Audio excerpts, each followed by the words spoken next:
Hello Scene Peepers. Welcome back to Scene Recapped. Today I would like to share a 2017 Japanese romance movie called The 8-Year Engagement. Spoilers ahead. Take care and enjoy. The story of the movie revolves around Hisashi and Mai's relationship journey. The couple met for the first time in 2006 when their friends invited them to a dinner party. During the dinner, because of his upset stomach, Hisashi can't enjoy that restaurant party. However, Mai misunderstood his sickness. She then let him know that she didn't like his sullen attitude. Hisashi apologized to Mai, feeling bad that he was probably killing the joy of the party. He then explained to Mai that his stomach had been hurting since morning, that's why he can't act more cheerful and enjoy the dinner. Before Hisashi took his train home, Mai gave him a patch to warm his tummy and cheerfully saw him off. That brief talk seems to leave a strong impression on each other. Mai likes Hisashi's calmness. Meanwhile, Hisashi is smitten by her cheerful character. When the two begin dating, they visit a lot of places together. They go fishing together and sometimes Hisashi visits Mai in the restaurant where she works as a chef. Their relationship then gets more serious as Hisashi starts to visit Mai's parents, and Mai visits his place to spend Christmas together. She also visits Hisashi's workplace to get to know more about each other. After dating for a few months, the shy Hisashi finally asks for Mai's hand in marriage. She says yes and they go to reserve a place for the ceremony. They reserve the place for March 17, 2007, exactly a year after their first meeting. Suddenly, just a few months before their marriage ceremony, Mai starts suffering lapses of memory. She can't remember the places she visited together with Hisashi. One day, Mai starts to hallucinate, and she experiences an extreme seizure accompanied by hysteria. Hisashi takes her to the hospital. No one knows what happened to her, including her parents. Hisashi worries about Mai's condition and starts to lose his focus at work. At the hospital, she suffers a heart attack, but even after the doctors save her, she remains in a coma. The doctor says that Mai may never wake up. She is diagnosed with anti-NMDA receptor encephalitis, a form of brain inflammation. However, even after she suffers from this particular health condition, Hisashi remains loyal to her. He visits Mai every day, riding his motorcycle for more than 1 hour from his apartment to the hospital. He helps her parents take care of Mai from time to time. It's a really difficult time not only for Hisashi and Mai, but also for her parents since they have no clue whether Mai will be back to normal again. Hisashi seems to have belief and optimism that Mai will wake up someday. He starts to record a video every day and sends it to Mai's phone. He believes that they will be able to laugh it off together once she wakes up. Hisashi's workmate also seems to know about Mai's condition, and he supports him with some encouraging words. Mai's condition of course leaves Hisashi with no choice, but to postpone their wedding. He then visits the place where he and Mai made the reservation, and begged the staff to keep their reservation on the same date every year until Mai wakes up. One day, the doctor recommends Mai go on surgery to remove her ovaries to help Mai recover.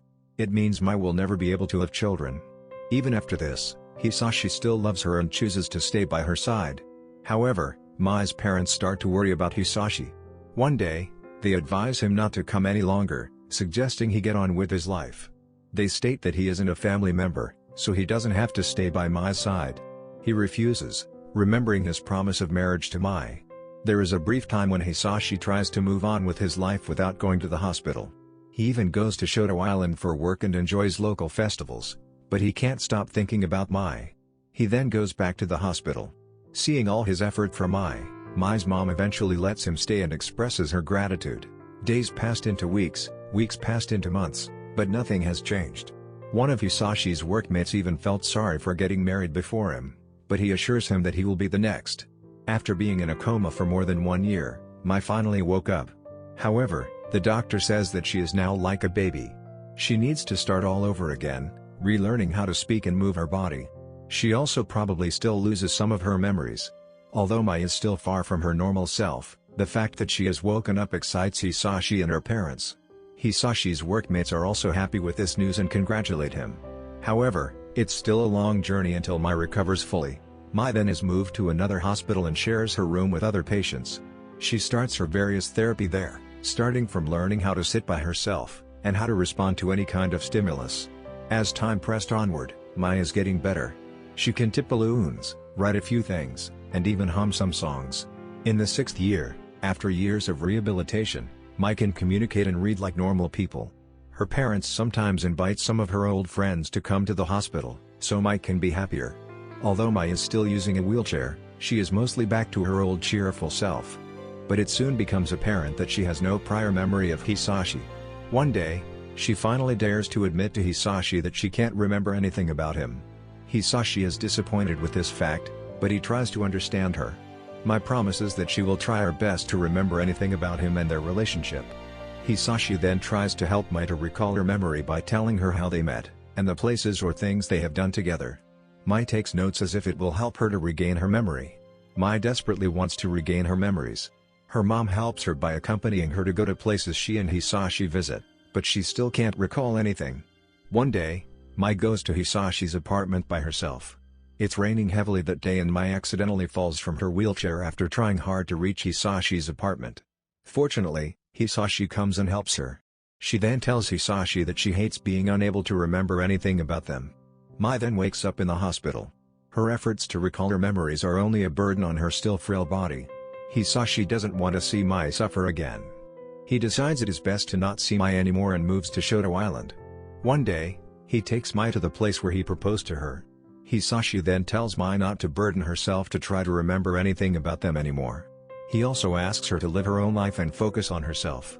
He then takes Mai back to her parents, and breaks into tears after realizing that it probably will be the last time he sees Mai. That's how both of them start to continue their life. Hisashi starts to work on Shoto Island as a mechanic, while Mai continues her therapy.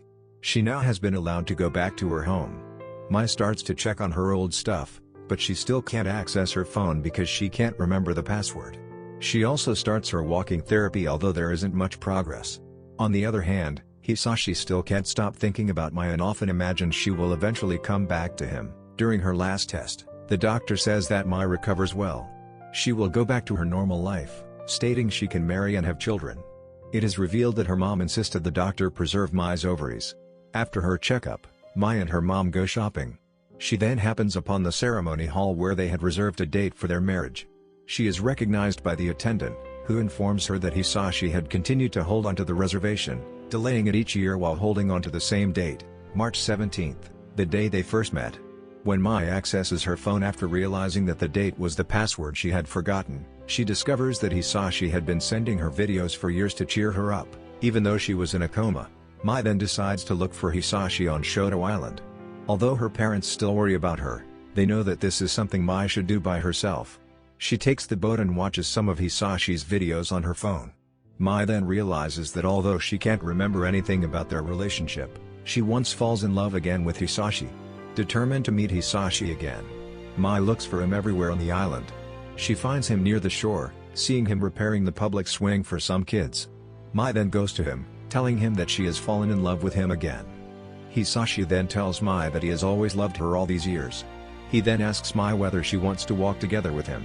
Hugging her in his arms, Hisashi guides Mai to move her legs and tells her that they will walk together now and forever. The movie ends with their marriage.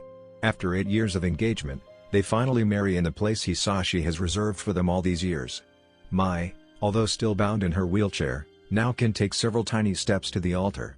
Hisashi holds her hand and they both smile happily at each other. What do you think about the movie, peepers?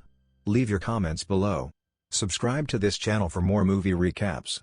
Please like and turn on notifications to support this channel. Thanks for watching and see you in the next video.